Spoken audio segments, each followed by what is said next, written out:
नमस्कार मेरे प्यारे भाइयों। एसएससी सीजीएल का एग्ज़ाम क्लोज आ रहा है और उसमें अभी हमने सीएचएसएल 2024 के एग्ज़ाम हुए हैं। एसएससी सीएचएसएल 2024 के एग्ज़ाम में आपने देखा होगा कि अलजेब्रा का जो पोर्शन है वो ज़्यादा नहीं था, उसकी जगह पर ट्रिग्नोमेट्री का पोर्शन और कोऑर्डिनेट ज्योमेट्री का पोर्शन ज़्यादा पूछा गया था। ज्योमेट्री पार्ट काफ़ी पूछा गया है, तो हम ट्रिग्नोमेट्री कर चुके हैं इसके पहले, पर अभी हमें कोऑर्डिनेट ज्योमेट्री के सारे वीडियोज़ आगे देखने हैं। इस वीडियो में आपको कोऑर्डिनेट ज्योमेट्री के सारे जो रूल्स हैं, जो लॉज हैं, बताएंगे आपको मैं, ताकि आपको जो भी डाउट होंगे इससे रिलेटेड वो एक वीडियो में आपके खत्म हो जाए। एक वीडियो थोड़ा सिंपल और अगले में हम थोड़ी सी और एडवांस लेवल पे क्वेश्चंस कराएंगे। देखिएगा, कोऑर्डिनेट ज्योमेट्री पहले आपको बेसिक ऐसे पता होगा कि कार्टियन प्लेन पर दो एक्सिस होते हैं, इसको आप कहते हैं एक्स एक्सिस और इसको हम कहते हैं वाई एक्सिस। ये दो एक्सिस के बीच नंबर्स पर जब हम ज्योमेट्री का गेम्स करते हैं, ज्योमेट्री की चीजें करते हैं, तो उसे हम कोऑर्डिनेट ज्योमेट्री कहते हैं। कोऑर्डिनेट आपको पता होगा एक्स वाई होते हैं। ये बहुत बेसिक चीजें हैं, हम इन पे नहीं जाएंगे, नहीं तो वीडियो बहुत ज्यादा ही लंबा हो जाएगा। ठीक है, हम फॉर्मूले वाइज चलते हैं। ठीक है, जैसे मैं आपको बताऊं कि एक लाइन है, ठीक है, अगर एक लाइन है वो किसी पॉइंट x1 y1 पर कट कर रही है और एक लाइन है जो x2 y2 पॉइंट पर कट कर रही है। ठीक है, जैसे मैं आपको यहाँ बना के दिखाता हूँ, मान लीजिए कैसे मैंने एक बना दी। ये पॉइंट है हमारा x1 y1, ठीक है, और ऐसे ही हमारा एक पॉइंट है x2 y2। ठीक, ऐसे करके पॉइंट्स होते हैं, ये x3 y3 होगा। तो हमें इनसे रिलेटेड क्वेश्चंस फिलहाल पे कर रहे हैं। ठीक है, देखिएगा, सबसे पहली चीज आपको ध्यान रखनी है, अगर कोई पॉइंट है, फॉर्मूला नंबर 1 है ये x1 y1 और एक पॉइंट है x2 y2, इनके बीच के डिस्टेंस का क्या फॉर्मूला होता है? तो इनके बीच की डिस्टेंस होती है रूट x2 माइनस x1 का स्क्वायर। अब 1 और 2 में से किसी को भी घटा सकते हैं, डिफरेंस है, क्योंकि स्क्वायर होगा तो ऑलवेज पॉजिटिव वैल्यू आएगी, प्लस y2 माइनस y1 का स्क्वायर। ठीक है मेरे भाई, ये बहुत आसानी से आप निकाल सकते हैं। सीधे सीधे पूछेगा d4 क्या है, यहाँ पर डिस्टेंस है। आपको 2 पॉइंट सीधे सीधे दिया, डिस्टेंस पूछा है, तो आप ऐसे क्वेश्चन कर सकते हैं। ठीक है, इस पे बहुत सारे ऐसे भी क्वेश्चन आते हैं। आपको एक ऐसे बनाएगा, चारों आपको कोऑर्डिनेट्स दे देगा और कहेगा बताइए स्क्वायर है कि रेक्टेंगल है, तो आप सारी साइड्स निकाल कर सकते हैं। सारी साइड सेम आती हैं तो स्क्वायर हो जाता है। ठीक है, मैंने आपको डिस्टेंस का फॉर्मूला बताया। दूसरी चीज देखिए, इसमें स्लोप होती है। ठीक है, स्लोप इसको m से डिनोट करते हैं। 2 पॉइंट्स के बीच स्लोप का फॉर्मूला होता है y2 minus y1 upon x2 minus x1। ठीक है, स्लोप मेरे भाई tan थीटा भी होती है। स्लोप क्या होती है? tan थीटा भी होती है। तो tan थीटा की वैल्यू भी वही y2 minus y1 upon x2 minus x1 होगी।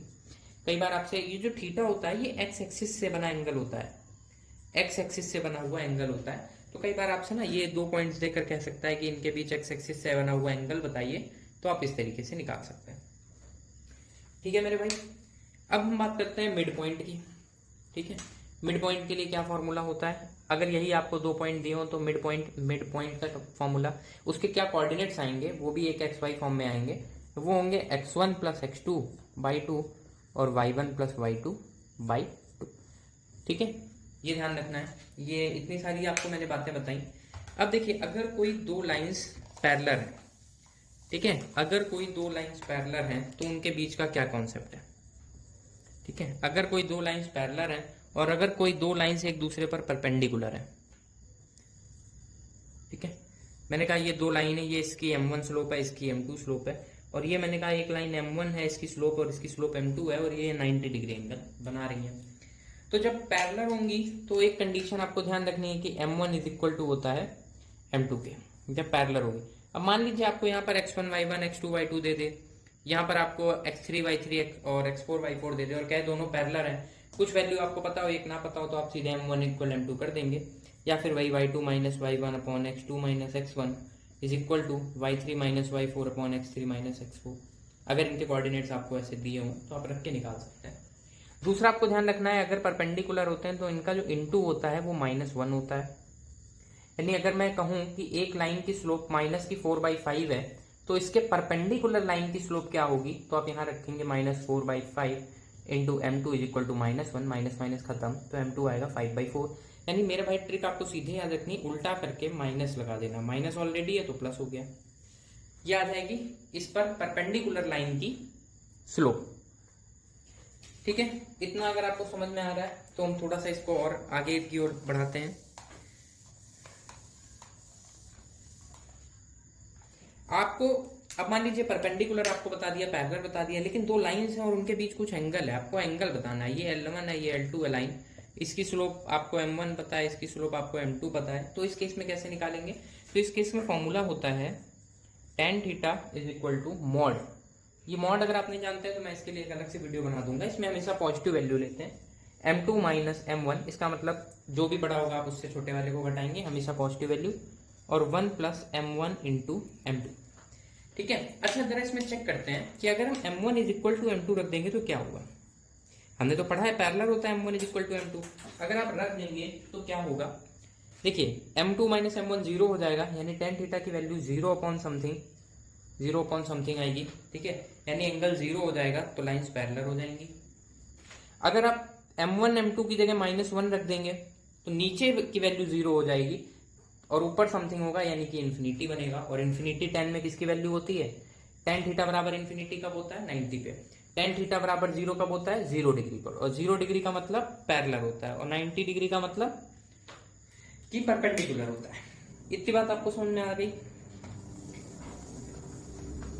ठीक है मेरे भाई। अब देखिए अगर दो पॉइंट्स हैं, मैं कहता हूं देखिए एक पॉइंट है ये आपका x1 y1 और एक आपका ये पॉइंट है b x2 y2 है। इसके बीच में एक पॉइंट है जो इसको m/n में डिवाइड करता है। ठीक है, ये इंटरनल इंटरसेक्शन है। यही पॉइंट कहीं बाहर भी हो सकता है, उसको एक्सटर्नल बोलेंगे, एक्सटर्नल इंटरसेक्शन। तो मैं आपको दोनों के बता देता हूँ। p अगर आपका इंटरनल वाला है, ठीक है, तो आपको बस प्लस रखना है, और p जब एक्सटर्नल वाला होगा तो आपको माइनस कर देना है। इसके कोऑर्डिनेट्स क्या होंगे p के, इस xy की वैल्यू क्या होगी, ठीक है, वो देखिए जरा कैसे होता है। बड़ी आसान सी ट्रिक है। अगर आपको m उठाना है तो इधर, मतलब क्रॉस, n उठाना है तो इधर, यानी mx2, अभी हम x की वैल्यू निकाल रहे हैं, nx1 upon m plus n, ये x की वैल्यू होगी पहले कोऑर्डिनेट्स, फिर my2 और ny1 upon m plus n, ये होगी y की वैल्यू। जब आपसे p एक्सटर्नल की वैल्यू पूछेगा तो आपको बस सेम फॉर्मूला mx2 माइनस कर देना है nx1 upon m minus n, और my2 में से ny1 माइनस कर देना है और अपॉन कर देना है m माइनस n। ठीक है, ये इंटरनल और एक्सटर्नल निकालने के फॉर्मूले हैं। ठीक है, इस फॉर्मूले को नोट कर लीजिएगा, बस क्रॉस कराना है, पॉइंट लिख के करेंगे तो बहुत इजी हो जाएगा। दोनों पॉइंट्स आपके खत्म हो गए एक्सटर्नल और इंटरनल निकालने के। ठीक है, अब देखिए अगर आपको स्लोप दिया हो m, और आपको कोई 1 पॉइंट दिया हो, क्या दिया हो मेरे भाई? 1 पॉइंट दिया हो। मैं कहता हूं x1 y1, आपसे कह रहा है इक्वेशन बताइए, इससे होकर एक लाइन जा रही है जिसकी स्लोप इतनी है और इस पॉइंट से होकर जाती है। तो आपको जो इक्वेशन बनेगी मेरे भाई वो होगी y minus y1 is equal to slope x minus x1, ये होगी। लेकिन अगर इसी पर आपको मैं कहता हूं 2 पॉइंट दे दे, x1 y1 स्लोप नहीं देता है, x1 y1 x2 y2 2 point से जाने वाली आपको लाइन बतानी है, तो क्या हमने स्लोप का फॉर्मूला नहीं पढ़ा है? हमने स्लोप का फॉर्मूला पढ़ा है y2 minus y1 upon x2 minus x1। अब उठाकर यहां रख दीजिए तो 2 पॉइंट से जाने वाली लाइन का इक्वेशन आ जाएगा, यानी y minus y1 is equal to y2 minus y1 x2 minus x1, और इधर आपका आएगा x माइनस x1। ये नहीं बन गया? बहुत आसानी से 2 पॉइंट के बीच का हो गया। बस क्वेश्चन आपको इसी के आसपास घुमाता रहता है। तो ये मैंने आपको 2 पॉइंट्स बता दिए। ठीक है, अब देखिए इंटरसेप्ट ऑफ लाइन की इक्वेशन किस तरीके की बनती है। अच्छा, जब मैंने आपको जो फॉर्मूला बताया y माइनस y1 वाला, एक इक्वेशन की जनरल एक इक्वेशन होती है y is equal to mx plus c। जो c होता है वो x एक्सिस पर काटा हुआ पार्ट होता है। जैसे कि यहाँ पर आपको इंटरसेप्ट में समझाता हूँ, एक लाइन जैसे ऐसे जा रही है, तो उसने x पर कितनी डिस्टेंस कट की a, इस पर कितनी डिस्टेंस कट की b, तो ये एक इक्वेशन होगी x upon a plus y upon b is equal to 1।